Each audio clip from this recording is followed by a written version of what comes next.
Assalamualaikum warahmatullahi wabarakatuh. Perkenalkan, saya Faiz T. Wicaksono dengan NPM 2024-110073 Program Studi Informatika.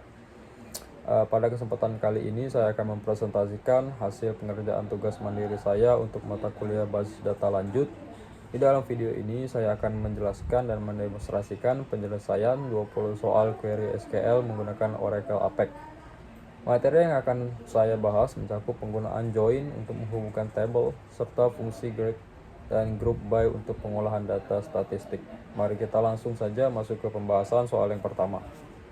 Baik, kita mulai dari soal nomor 1. Di sini pertanyaannya adalah tampilkan nama negara dan nama wilayah region untuk setiap negara. Penjelasan logikanya, karena data yang berada di dua tabel yang berbeda, maka kita tidak bisa hanya menggunakan select biasa.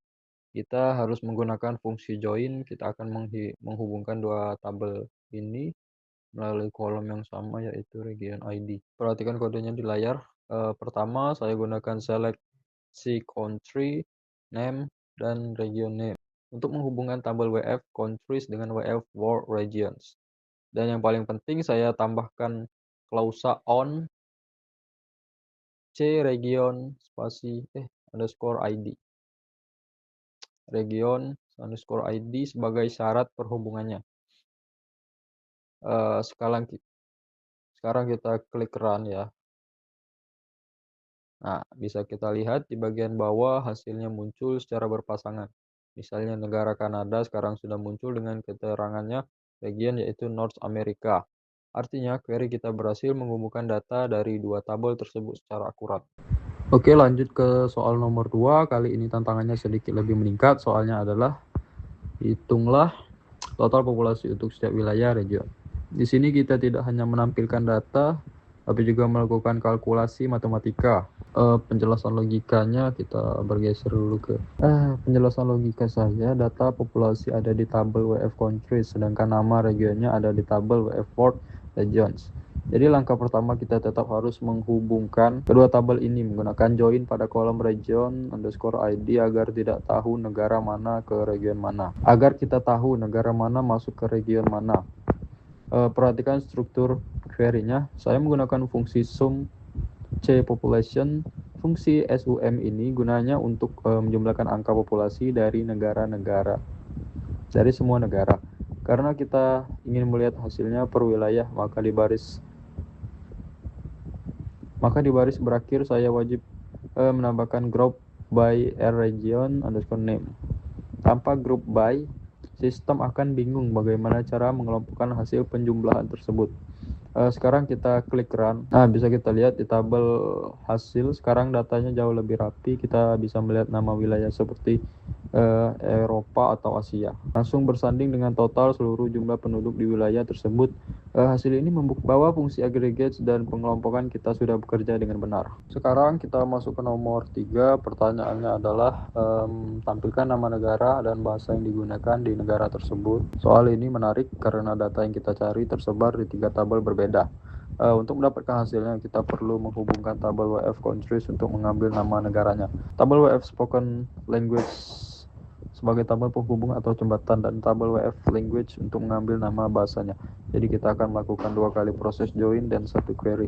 Mari perhatikan kodenya. Pertama, saya menjoin tabel negara dengan WF spoken language menggunakan kunci country ID. Kedua, saya sambungkan lagi hasilnya ke tabel WF language menggunakan kunci language ID. Dengan begini kita bisa menarik data country name dan language nama secara bersamaan. Memunculkan daftar negara beserta bahasanya. Misalnya untuk negara Belgium kita bisa melihat dan bahasa Dutch, French, dan Jerman. Ini membuktikan bahwa hubungan many to many antara negara dan bahasa berhasil kita tampilkan dengan teknik multiply join ini. Oke. Masuk ke soal nomor 4. Pertanyaannya adalah berapakah rata-rata luas area negara untuk setiap wilayah atau region. Di sini kita akan menganalisis persebaran luas wilayah database kita. Sama seperti nomor 2 tadi yang menggunakan SUM, kali ini kita menggunakan fungsi aggregates AFVG.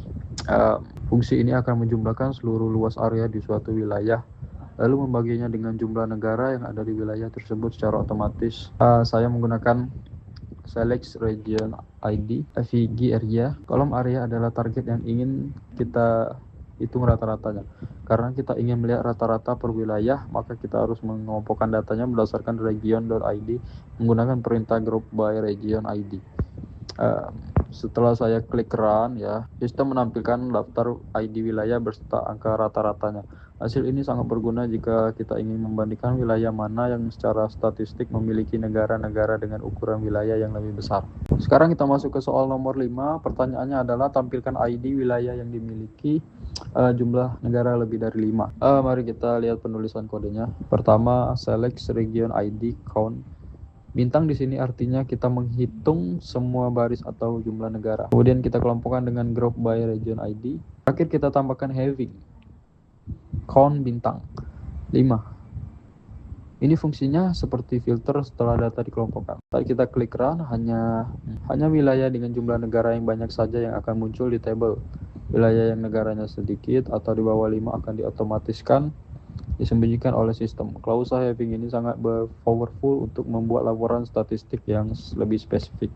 Kita lanjut soal nomor 6. Pertanyaannya adalah tampilkan nama negara dan nama mata uang yang digunakan. Di dunia nyata, informasi ini sangat penting untuk aplikasi perdagangan internasional atau e-commerce. Untuk menjawab ini, kita menggunakan tabel WF countries dan tabel WF constraint. Kedua tabel ini dihubungkan oleh kolom currency code. Kolom ini adalah identitas untuk primary key di tabel mata uang dan menjadi foreign key di tabel negara. Mari kita lihat kodenya. Saya memilih si country name dan core currency name. Saya menggunakan perintah join untuk menyatukan kedua tabel tersebut. Kondisi menghubungkan adalah on C currency code sama dengan core currency code. Dengan perintah ini, database akan mencocokkan kode mata uang di setiap baris negara dengan nama mata uang yang sesuai. Ini penting untuk melihat keragaman linguistik di setiap negara. Data ini kita ambil dari tabel WF Spoken Language karena satu negara bisa memiliki lebih dari satu bahasa. Kita perlu menghitung dari datanya menggunakan fungsi count. Kita akan menghitung kolom language ID untuk setiap country ID yang sama. Count language ID. Karena kita menggunakan fungsi aggregate count, kita wajib menyertakan group by country ID. Dengan perintah ini, database akan menyisir tabel pengelompokan bahasa berdasarkan negara lalu menjumlahkan totalnya. Untuk di tabel hasil, kita bisa melihat ID negara di kolom kiri dan jumlah bahasanya di kolom kanan. Contohnya, jika ID negara muncul dengan angka 3 yang tercatat digunakan di negara tersebut, query ini memberikan ringkasan data yang sangat padat dan jelas. Sekarang kita masuk ke soal nomor 8. Kita beralih ke skema baru, yaitu sistem manajemen restoran cepat saji. Pertanyaannya adalah tampilkan nomor pesanan, tanggal pesanan, serta nama pesan dan nama belakang pelanggan yang melakukan pesanan tersebut. Informasi transaksi ada di tabel F order. Namun di tabel tersebut hanya ada ID pelanggan saja. Untuk mendapatkan nama lengkapnya, kita harus melakukan join ke tabel F customer. Kunci penghubungnya adalah kolom cash ID di tabel pesanan dan kolom ID di tabel pelanggan. Untuk menggunakan select order, nomor order date untuk mengambil data transaksi.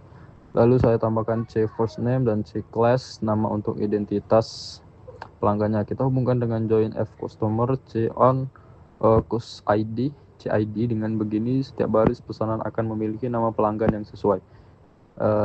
Ketika diklik run, dia akan seperti ini.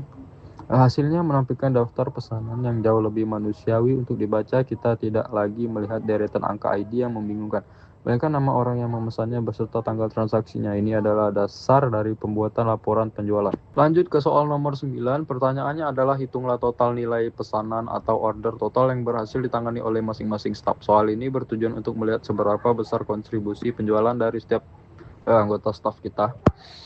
Data ini sepenuhnya bisa kita ambil dari tabel F order. Kita memiliki kolom staff ID yang berisi identitas staff dan kolom order total yang berisi nominal uang dari setiap transaksi. Tugas kita adalah menjumlahkan nominal tersebut berdasarkan ID staffnya. Penjelasan query. Mari kita lihat kodenya. Saya menggunakan fungsi sum order total untuk menjumlahkan semua angka penjualan. Karena kita ingin melihat total tersebut dibedakan per orang, maka saya gunakan group by staff ID. Dengan perintah ini, database akan memiliki staff A berjumlah penjualan, lalu jumlah ke staff B, dan seterusnya. Di sini ketika kita klik run, muncul tabel dengan 2 kolom. ID staff dan jumlah uangnya. Melalui hasil ini, manajemen bisa dengan mudah mengevaluasi setiap staff dengan paling produktif atau memberikan pemasukan paling besar bagi restoran.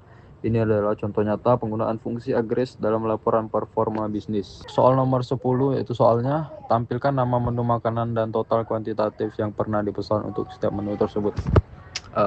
Di nomor 10 kita menghubungkan tabel F-Foods, Times, dan F-Order Alliance. Kita gunakan sum quantity untuk menjumlahkan berapa banyak tiap item terjual, lalu dikelompokkan berdasarkan deskripsi makanannya menggunakan group by description. Hasilnya menunjukkan menu mana yang paling laris di peran dan pelanggan. Berikutnya lagi soal nomor 11, soalnya adalah tampilkan nama depan staff dan jumlah pesanan yang telah mereka layani. Di nomor 11 ini kita akan melihat produktivitas staff. Kita melakukan join antara table F, staffs, dan F order. Maka menggunakan fungsi count O order underscore number untuk menghitung total transaksi. Lalu dikelompokkan berdasarkan as first name. Dengan query ini kita bisa tahu staff mana yang paling banyak menanggapi pelanggan. Nomor 12 soalnya, berapakah harga makanan tertinggi di setiap jenis menu reguler? Untuk soal 12 ini kita menggunakan fungsi agremax. Kita ambil data dari table F food item. Lalu kita gunakan max price dan dikelompokkan berdasarkan regular code. Ini berguna untuk mengetahui item termahal di setiap kategori menu kita.